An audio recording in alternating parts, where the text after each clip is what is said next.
નમસ્કાર, TV30 digital પ્લેટફોર્મમાં આપનું સ્વાગત છે. આપ જોઈ રહ્યા છો ટોપ ન્યૂઝ.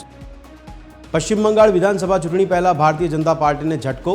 ધારાસભ્ય વિષ્ણુ પ્રસાદ શર્મા TMCમાં જોડાયા. મંત્રી ડોક્ટર શશી પંજાની હાજરીમાં તૃણમૂલ ભવનમાં પાર્ટીમાં જોડાયા. તમિલનાડુમાં ચૂંટણી માટે DMK અને DMK-નું ગઠબંધન સર્જાયું. પ્રેમલતા વિજયકાંતે મુખ્યમંત્રી સ્ટાલિનને મળીને જાહેરાત કરી. AIADMK ગઠબંધનની આખરી ટીકા કરી, તેને મોટો આંચકો ગણાવ્યો. સુપ્રીમ કોર્ટે તમિલનાડુ સરકારના મફત સુવિધાઓ પર ચિંતા વ્યક્ત કરી. આ કોઈ સંસ્કૃતિ કઈ છે?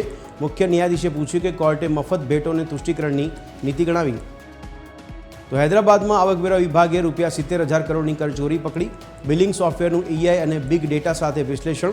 5 રાજ્યોમાં રેસ્ટોરન્ટ્સે વેચાણ છુપાવ્યું અને તપાસ હજુ પણ ચાલુ. ઘુસખોર પંડિતના શિક્ષકને લગતો વિવાદ સમાપ્ત થયો. નીરજ પાંડે ઘુસખોર પંડિતનું શિક્ષક બદલવા માટે સંમત થયા. સુપ્રીમ કોર્ટે ટાઇટલ રિટર્ન સ્વીકાર્યું. શાંતિની આશા. બ્રિટનના કિંગ ચાર્લ્સના ભાઈ એન્ડ્રુની ધરપકડ. જાહેર પદ પર રહેતા ગેરવર્તણૂકની શંકાના આધારે ધરપકડ.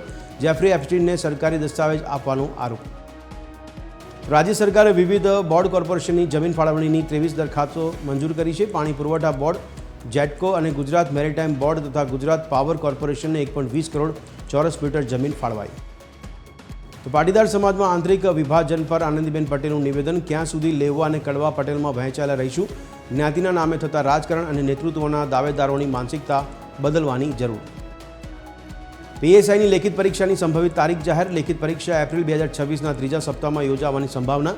તૈયારી કરવા માટે 2 મહિનાનો સમય. ટૂંક સમયમાં આવશે શારીરિક કસોટીનું પરિણામ. વીર નર્મદ સાઉથ ગુજરાત યુનિવર્સિટીમાં 400 કરોડના ખર્ચે બનશે સ્પોર્ટ્સ સંકુલ. 14,000ની ક્ષમતાનું ડે નાઇટ ક્રિકેટ સ્ટેડિયમ અને હાઈ પરફોર્મન્સ સેન્ટર બનશે. ઓલિમ્પિક સાઇઝનો સ્વિમિંગ પુલ તૈયાર કરાશે.